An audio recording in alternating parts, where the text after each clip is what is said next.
Hello everyone, आप सभी का इन्फिनिटी क्लासेस में हार्दिक स्वागत है। आज का जो हमारा टॉपिक होने वाला है वो छत्तीसगढ़ के इतिहास से टॉप 10 एमसीक्यूज होने वाले हैं, जो आपकी आगामी आने वाली सभी भर्ती परीक्षाओं के लिए बहुत ही महत्वपूर्ण होंगे।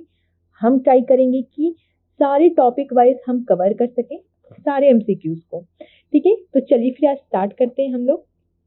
तो चलिए देखेंगे, हमारा पहला क्वेश्चन आपके सामने है कि सातवाहन वंश के राजा अपीलक की मुद्रा निम्न में से किन स्थानों से प्राप्त हुई है। आपके ऑप्शन में है मल्हार, बालपुर, चकरबेड़ा। तो कूट बताइए, केवल एक सही है, बी 1, 2 और 3 सही है, 1 और 2 सही है, या इनमें से कोई नहीं। बड़े ही सोच समझ करके आपको इस प्रश्न का उत्तर देना है।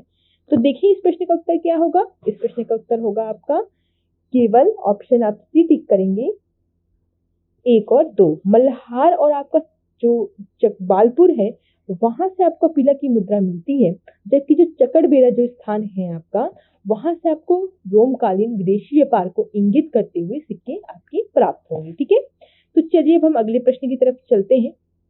अगला प्रश्न है हमारा, राजर्षि तुल्यकुल वंश के शासकों का क्रम में व्यवस्थित करें। तो आपके जो दिए गए हैं भीमसेन प्रथम, विभीषण, दयित वर्मन द्वितीय। ठीक है, तो चलिए आप बताएंगे इस प्रश्न का उत्तर आप लोग क्या लेंगे। ठीक है, बड़े ही सोच समझ करके आपको बताने का प्रयास करना है। तो आप सभी को पता होना चाहिए कि अगर हम आपकी बात करते हैं राजर्षि तुल्यकुल वंश की, तो ये जो वंश है वो आपका 4वीं से लेकर के 6वीं शताब्दी तक था, और इसकी जानकारी हमको आरंग ताम्रपत्र से मिलती है। और ये आरंग ताम्रपत्र भीमसेन द्वितीय का है। किसका है? भीमसेन द्वितीय का है।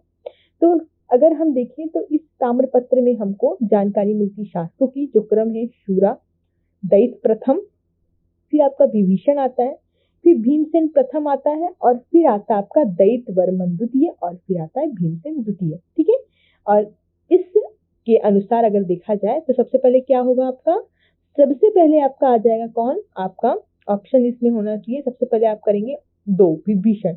विभीषण के बाद कौन आते हैं आपके, विभीषण के बाद आते हैं आपके भीमसेन प्रथम। तो आपका हो जाएगा 2, 1 और उसके बाद आएगा 3। इस हिसाब से आपका ऑप्शन बी आपका सही उत्तर होना चाहिए। ठीक है, अब अगले क्वेश्चन की तरफ चलते हैं। देखिए अगला क्वेश्चन है आपका, सुदेव राज के संदर्भ में निम्नलिखित कथनों पर विचार कीजिए एवं सत्य कथन का चयन कीजिए। तो आपको दिया गया है पहला कि यह वकाटक वंश से संबंधित शासक है, और दूसरा इसकी कुल 10 ताम्रपत्र प्राप्त हुए हैं। कूट है केवल 1, केवल 2, दोनों 1 और 2, ना तो 1 और ना ही 2। तो चलिए बताएंगे इस प्रश्न का उत्तर क्या होगा। तो अगर आप ध्यान देंगे कि यहाँ लिखा हुआ सुदेवराज के बारे में, सुदेवराज जो है आपका, आपको पता होना चाहिए कि सरबपुरी वंश का है। सरबपुरी वंश जो है वो 5वीं से 6वीं शताब्दी के मध्य हमारे छत्तीसगढ़ में शासन करते हैं। और अगर हम देखें तो अगर महासुदेवराज की बात की जाए तो उनके 8 ताम्रपत्र मिलते हैं। ठीक है, जिन पर आपका तिथि का, वर्ष का, लेखक का और शासक का उल्लेख मिलता है, जबकि चित्र उसमें नहीं मिलते हैं। ये विशेष रूप से आपको याद रखना है। और इनके प्रमुख ताम्रपत्र आपका रायपुर में, शरभपुर में, शिरपुर में, इन्हीं स्थानों से प्राप्त होते हैं। तो देखिए इन दोनों ही कथन आपके क्या है, गलत है। तो आप लोग क्या टिक करेंगे, आप लोग टिक करेंगे ऑप्शन डी, ना तो 1 और ना ही 2। ठीक है, चलिए अगले प्रश्न की तरफ हम चलते हैं। हमारा अगला प्रश्न है, सुतनुका नामक देवदासी का उल्लेख किस शिलालेख में हुआ है। सीता बिगरा, किरारी, जोगीमारा, गुंजी। तो अगर हम देखें तो हमको पता है सुतनुका नामक जो देवदासी है उसका जो उल्लेख हुआ है आपका, वो जोगीमारा की गुफा में मिलता है। ठीक है ना, ये मौर्यकालीन गुफा है और यहाँ से आपको साक्ष्य प्राप्त होते हैं। इसमें नर्तक देवदत्त और नर्तकी सुतनुका के साक्ष्य मिलते हैं। तो आप ऑप्शन टिक करेंगे, ऑप्शन सी, जोगीमारा। ठीक है, क्लियर है सभी को। चलिए अगले प्रश्न की तरफ मूव करते हैं। अगला प्रश्न है आपका कि छत्तीसगढ़ जो है आपका, निम्नलिखित प्रश्न पढ़िए कि प्राचीन छत्तीसगढ़ का ऊपरी भाग मौर्य साम्राज्य में समृद्ध था। दूसरा है कि सरगुजा क्षेत्र की सीता बेगरा, जोगीमारा गुफाओं से मौर्यकालीन अभिलेख प्राप्त हुए हैं। और तीसरा है कि अशोक के कलिंग अभिलेख से इसकी पुष्टि होती है।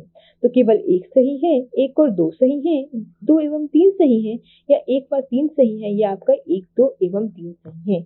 बड़े ही सोच समझ के आपको इस प्रश्न का उत्तर देना है। तो इस प्रश्न का सही उत्तर होगा आपका ऑप्शन बी, 1 और 2। देखिए अशोक के कलिंग अभिलेख से इसकी किसी भी प्रकार की पुष्टि आपकी नहीं होती है। क्लियर है सभी को।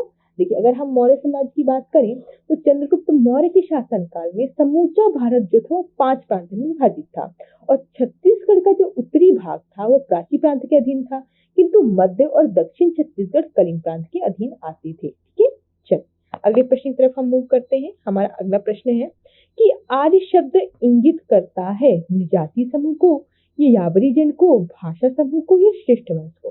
तो आपको पता होना चाहिए आर्य का शब्द का अर्थ क्या होता है।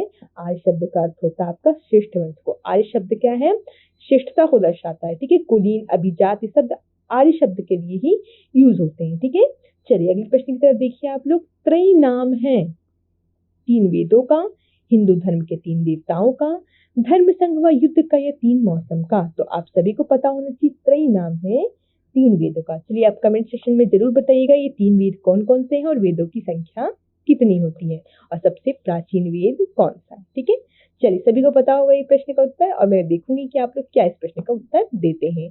तो चलिए अब 8वें क्वेश्चन की तरफ चलते हैं जो कि है वर्ण व्यवस्था से संबंधित पुरुष सूक्त मूलतः पाया जाता है अर्थवेद में, ऋग्वेद में, सामवेद में, मनुस्मृति में, या इनमें से कोई नहीं। तो आपको पता होना चाहिए वर्ण व्यवस्था से संबंधित जो पुरुष सूक्त है वो आपके किसमें है, आपके मिलता है ऋग्वेद के 10वें मंडल में। किसमें मिलता है, आपके ऋग्वेद के 10वें मंडल में ये आपको मिलता है। ठीक है, चलिए इसमें आपकी वर्ण व्यवस्था के बारे में बताया गया है। अगला प्रश्न है आपका कि ऋग्वेद का कौन सा मंडल पूर्णतः सोम को समर्पित है, 7वां, 9वां, 8वां या 10वां। तो आप सभी को पता होना चाहिए कि जो 9वां मंडल है वो आपको किससे संबंधित है, सोम से संबंधित है। ठीक है, अगले प्रश्न की तरफ चलते हैं। ऋग्वेद संहिता का 9वां मंडल पूर्णतः किसको समर्पित है। देखिए वही क्वेश्चन है। इंद्र और उनका हाथी, उर्वशी और स्वर्ग, पौधे और जड़ी बूटियों से संबंधित देवतागण, या सोम और इस पेपर नामांकित देवता। तो क्या होगा इस प्रश्न का उत्तर, ऑप्शन डी होगा, सोम और इस पेपर नामांकित देवता। ठीक है, चलिए आज का जो हमारा एमसीक्यू सेशन वहीं पे समाप्त होता है। ठीक है, अब मिलते हैं हम लोग नेक्स्ट सेशन पे। ये नेक्स्ट सेशन आपका कंटिन्यू रहेगा। अगर आप अच्छे से प्रिपरेशन कर रहे हैं तो जरूरी है कि आप एमसीक्यूज प्रैक्टिस भी लगातार करते रहें। सभी का बहुत बहुत धन्यवाद, सभी को थैंक यू। मिलते हैं नेक्स्ट सेशन में, तब तक सभी लोग अच्छे से रहिए, पढ़ते रहिए मन लगा के। धन्यवाद।